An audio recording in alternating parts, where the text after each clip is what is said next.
Hey everybody, my name is Patrick from Reloaded Furniture. Thanks for stopping by and checking out our YouTube channel. So today I went and bought a dresser. Here it is. I went right after work and picked it up, and I thought that it would be a good idea to do a video and maybe cover some of the things that you should look for when you're going to go buy a vintage piece of furniture that you want to refinish yourself. So there's several items that we'll go over. Keep it kind of brief, but try to cover everything that you are going to want to look at when you do it. So the first thing I will say is you want to inspect the dresser or whatever it is in a manner to ensure that it is solid wood. A lot of times people will sell items and they'll be pressboard or press wood. Technically it is wood, however it's not usually of the best quality when it's like that. A lot of times people were sold a piece of furniture that's made out of press wood and they were told it was solid wood, so they don't even realize that it's not a solid piece of wood. So you definitely want to do a thorough inspection to ensure that it's wood, or mostly wood. A lot of times even higher quality dressers will have, the top here will be wood, but it'll still have a veneer glued on top. So that's typically one of the first things that I look at is if you go around to the back and just look at this top piece. On the back side, you'll be able to look and see if it's wood, a solid piece of wood, or if it's pressboard. Pressboard is, you have to be really careful. It's usually a veneer on top, and many times the veneer is very thin. So if you have to do a lot of work to the top as far as sanding goes, you may not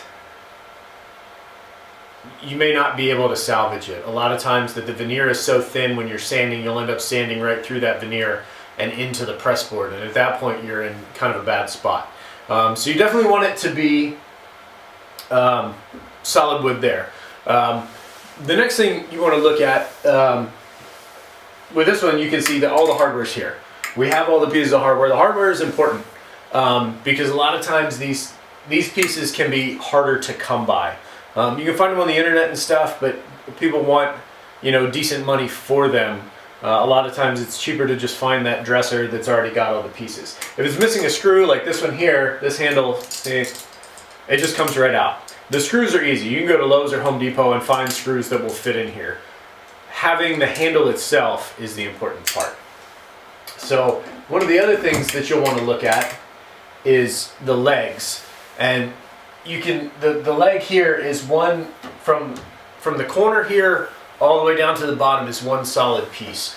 That's a sign that you're dealing with a decent quality piece of furniture. A lot of times when it's just a leg that's screwed in at the bottom, they're not as good. They won't hold up as well. You got to be careful moving them because legs will break off. Where these are a little more robust and sturdy. Another thing you'll want to do is take a drawer out. So you can look, this one, on the inside of the drawer a lot of times, and it depends, not every company does it, but sometimes you'll run into some kind of marking or whatever from the manufacturer. This is a Dixie, so this is a decent dresser. Looking at the front of the drawers, so this is actually a wood veneer on the front. The majority of the dresser, it's in good shape. There is a spot or two, let's see, you can see it. This spot's chipped off, but that's fixable. We did a live video about it, and we'll try to get a YouTube video up soon as well to cover that. So this is in decent shape, but you want to look and see that this is wood as well, the rest of the drawer. A lot of times they'll have a wood front, the rest of it's not wood. This one's decent. You can look and see that it's actually dovetailed together, which is nice. But again, you want to be careful because there are, I've seen plastic and pressboard that's dovetailed together. So just make sure it's wood. Another thing to look at is you want to look at the drawer slide. So the channel here, as well as the slide here inside the dresser. Just make sure they're in good shape, they're not all chewed up. Sometimes this channel here in the bottom of the drawer will be metal, and if it's not lined up just right on this slide, it'll chew it all up. You can find some of these slides at your general box hardware store kind of place, but some of them are odd shapes and they're just tough to find. You end up having to kind of custom make it again, which can be difficult. This one's not too bad. It's a rectangle. It's a piece of wood, so pretty easy. You also want to look inside, make sure there's not a bunch of damage, and then the final thing is just to kind of give it a once over and make sure that there's not any big chunks missing. Sometimes if there's a little nick here or there, it's easy enough to fill. If the finish is torn up, you can see this one has some scratches and stuff on it, but that's easy enough to clean up, and we're going to paint over it anyway. So you're not going to know any of that, but you do want to make sure that you're not missing any big chunks. There's nothing broken that you're not going to be able to repair or replace. Now, if this is a piece that you're looking to refinish for yourself and keep, you are going to have to decide on your own what you're willing to spend. Because not only do you have to buy the piece of furniture, but you're going to need to buy your paint.